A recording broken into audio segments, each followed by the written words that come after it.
Muchachos y muchachas. Well, Lil Rod just posed a lawsuit against P. Diddy. Yes, I know, we've already seen these lawsuits and many things claiming these egregious acts and violations against one's anatomy, but this one is very revealing and very different. I began reading it and I was like, okay, I've really got to take my time with this because there is so much packed into this lawsuit. And just to preface you, these are allegations made against P. Diddy. All things are just allegations until proven true in the court of law. But with that being said, there have been a lot of witness statements and some claimed media that they say that they're going to release if it is so subpoenaed, as well as the witness statements to testify in this case. With that being said, I'm going to go through this generically. I'm going to try to summarize this as best as I can. It is a 73-page document.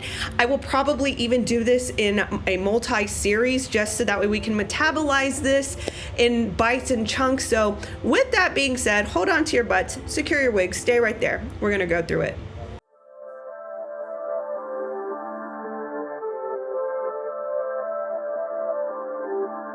Just the other day, cell phone services went out all at once, and nobody's talking about this anymore. When the economy collapses, are you going to collapse with it? This really makes me grateful for my sponsor, My Patriot Supply. You can feel it coming. All the signs are there. With it comes financial disaster type budgets and sacrifice. Plan for the worst with the best. My Patriot Supply. My Patriot Supply has helped millions prepare. They'll help you too. Hard times take years to recover from.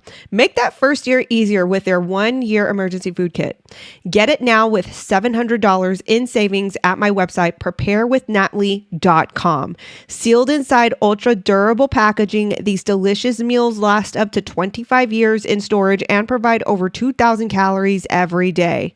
You guys can get it at preparewithnatalie.com. That's preparewithnatalie.com.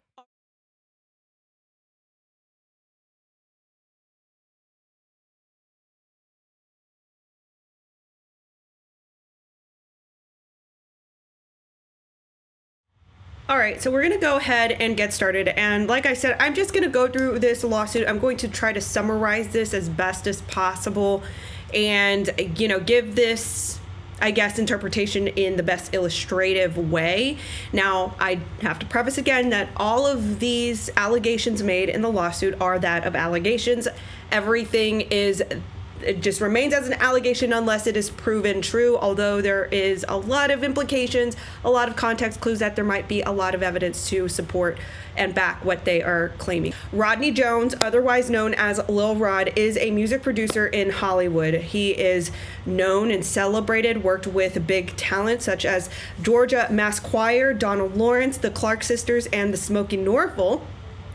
And it states here that about August 2022, he was asked to work with Sean P. Diddy Combs to produce several songs for an album called The Love Album Off the Grid.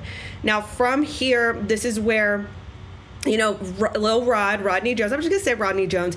Rodney experienced or observed many things that were outside of his role as a producer and many illegal things as well.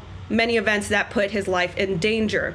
So it says that through him producing songs, producing music for P. Diddy, he did stay at his residences at multi locations in Los Angeles, New York City, Miami, etc. And through this time, Rodney witnessed and experienced many things that, again, were just outside of his role. Now, he backs this up and claims that he raised this complaint and corroborated all of this through witness statements, video and audio recordings, and images, all right?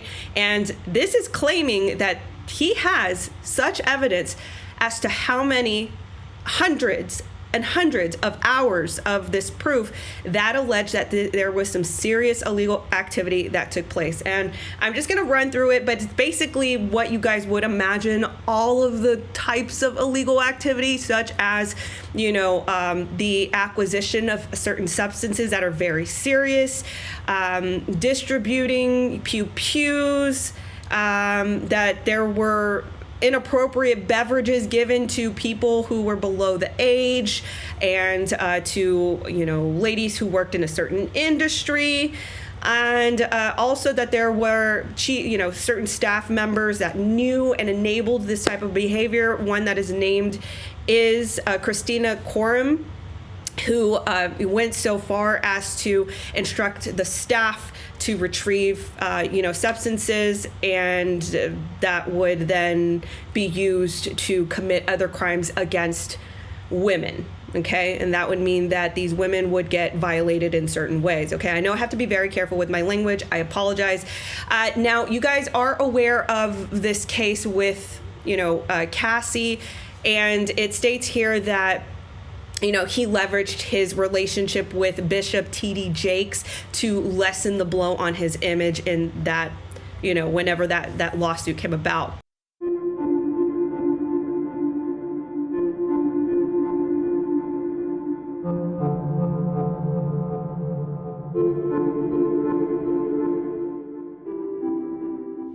All right, in the next section of the lawsuit, it mentions a scene of a shooting where there is a male goes by the name Mr. G, who was 30 years old. And it says here that as they were at some producer's camp at 𝐤𝐤𝐿 Recording Studio, that there was a heated conversation that went on between P. Diddy and this Mr. G. So the conversation moved out of the studio and into a restroom area where Rodney Jones was sitting.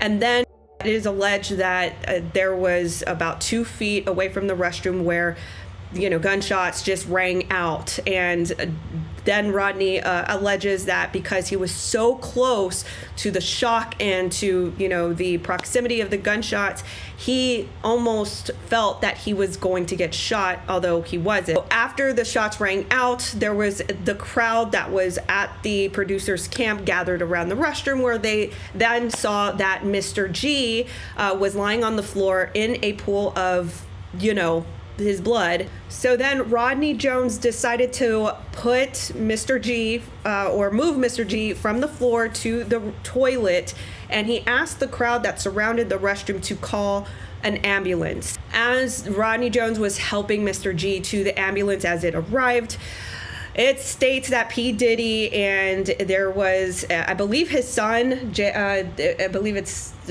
Justin Dior Combs, they went to another part of the studio, and he instructed the people that were surrounding and that were talking to police, he instructed these people to inform the police that he had nothing to do with it. P. Diddy had nothing to do with it. It's also alleged by Rodney Jones that P. Diddy instructed him to lie to the police and basically say that Mr. G was shot in a drive-by outside of the studio.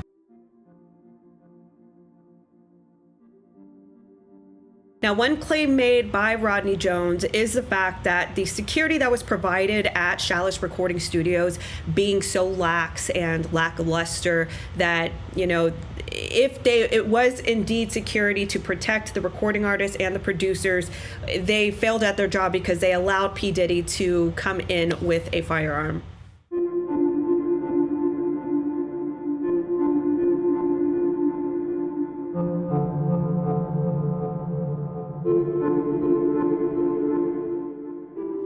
All right, in the next section of the lawsuit, it alleges by Rodney Jones that P. Diddy Combs made advances and grabbing him in places that are in the no-no parts towards the exit parts, right?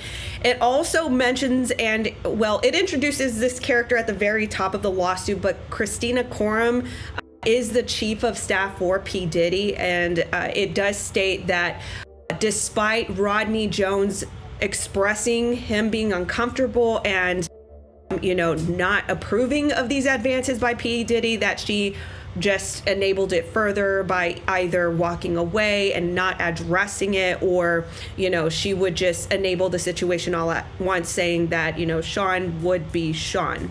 I will preface that it is alleged, and we'll get to that part, that Christina Coram is being compared as the Ghislaine Maxwell to Jeffrey.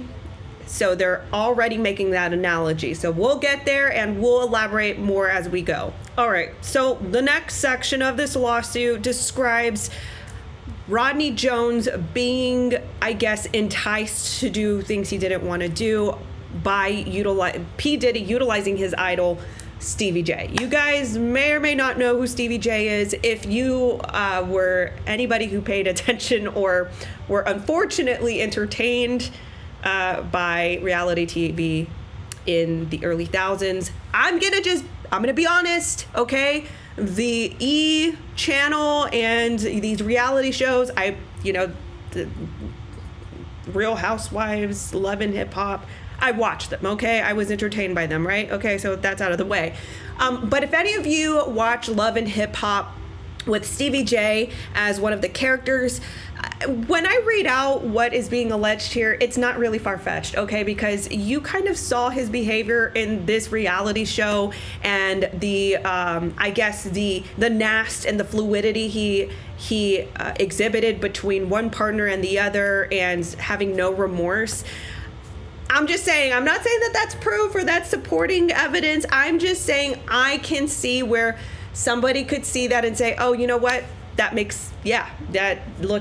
looks like he very well could have done that. So anyway, it alleges here, I'm just going to summarize it, in so little words, but basically that P. Diddy tried to entice Rodney Jones to become, to basically play the other team, and he tried to do that by enticing him with Stevie J. And it says that he went as far as to show him a video of Stevie J doing certain things. You guys use your imagination. I'm not going to be gross. You guys basically get what I'm trying to say here. But basically, Stevie J was playing for the other team, and the video was showing him doing that. In the next allegation, Rodney Jones alleges that at P. Diddy's house in Miami, 𝐬𝐤𝐭, the rapper, brought her cousin, and that cousin then went on to make advances and tried to forcefully make those advances at Rodney Jones while he was in the restroom. And when he tried to reject those advances, she followed him around until, she could catch up to him.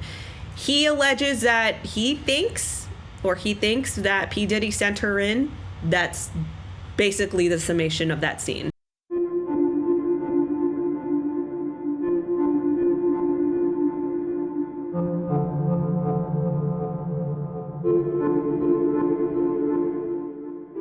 All right, so Rodney then alleges that Diddy would send him on quests to solicit, workers, okay?